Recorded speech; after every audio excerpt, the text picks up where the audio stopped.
दक्षिण एशिया में कृष्ण के कई समर्पित अनुयायियों ने अपने जीवन को भगवान कृष्ण के प्रेम में समर्पित कर दिया है। ऐसे ही एक कवि हैं दयाराम, जो गुजरात के एक भावुक भक्त हैं और अपनी सुंदर कविताओं के लिए जाने जाते हैं, विशेष रूप से उनकी प्रसिद्ध गरबियों के लिए।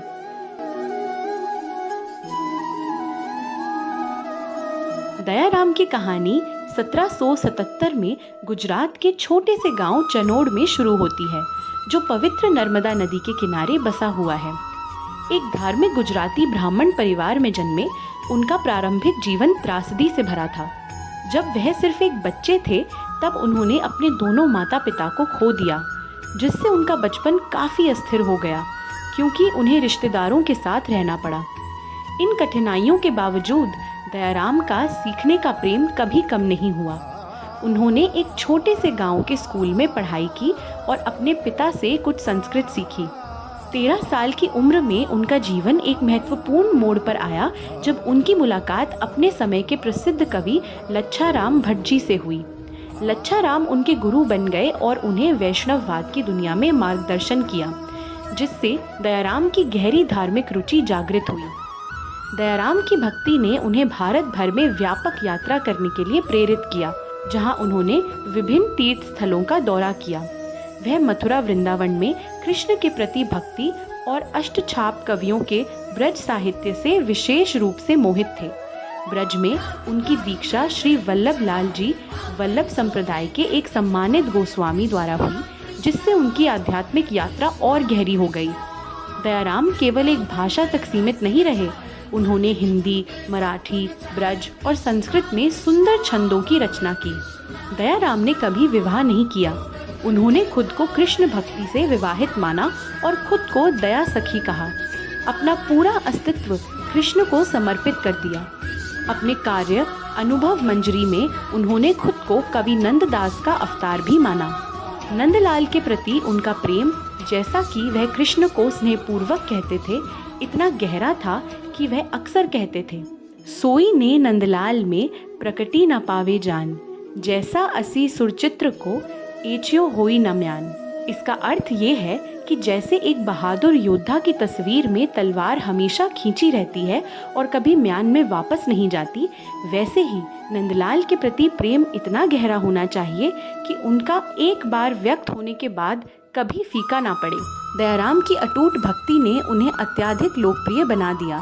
उनके गरबी आज भी गुजरात में बहुत प्रिय है, जैसे नरसिंह की प्रभातियाँ। उन्होंने खुद को कृष्ण का प्रिय माना और विश्वास किया कि प्रेम के बिना जीवन अर्थहीन है। उन्होंने लिखा, रति बिन रस सो रसा हिसो, रति बिन जान सुजान, रति बिन मित्र सुमित्र सो, रति बिन सब शव मान। प्रेम के बिना स्वाद जहर जैसा है, ज्ञान अज्ञान जैसा है, मित्र आग जैसे हैं और संपत्ति उतनी ही दुखद और अर्थहीन है जितना कि एक शव। दयाराम का कृष्ण के प्रति विश्वास और प्रेम इतना गहरा था कि उन्होंने एक बार कहा, जो किसी से प्रेम करता है उसे उस प्रिय के बारे में सब कुछ प्रिय लगता है।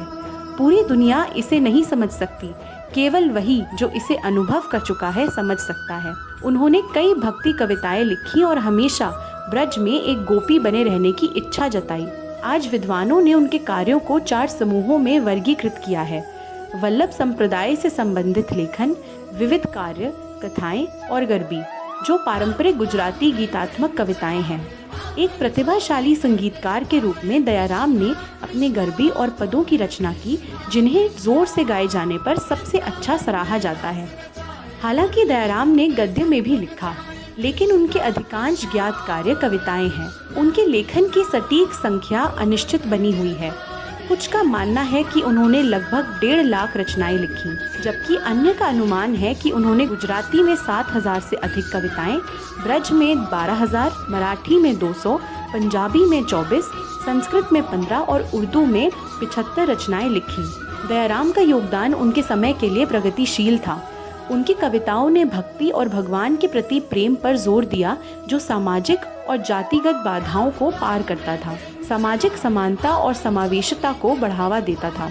उन्होंने अक्सर महिलाओं की आध्यात्मिक शक्ति और भक्ति को उजागर किया, पारंपरिक पितृसत्तात्मक मानदंडों को चुनौती दी। दयाराम ने मध्यस्थों की आवश्यकता के बिना ईश्वर के साथ व्यक्तिगत और प्रत्यक्ष संबंध पर जोर दिया तथा स्थापित धार्मिक पदानुक्रम और अनुष्ठानों पर भी सवाल उठाया। दयाराम ने एक साधारण संत जैसी जीवन शैली जी। ऐसा माना जाता है कि 1853 में उनकी मृत्यु के बाद उन्होंने भगवान कृष्ण की कृपा से मोक्ष प्राप्त किया। कृष्ण के प्रति उनके समर्पित अनुयायी के रूप में उनकी विरासत, उनकी कविताएं और उनकी गहरी आस्था के माध्यम से जीवित हैं।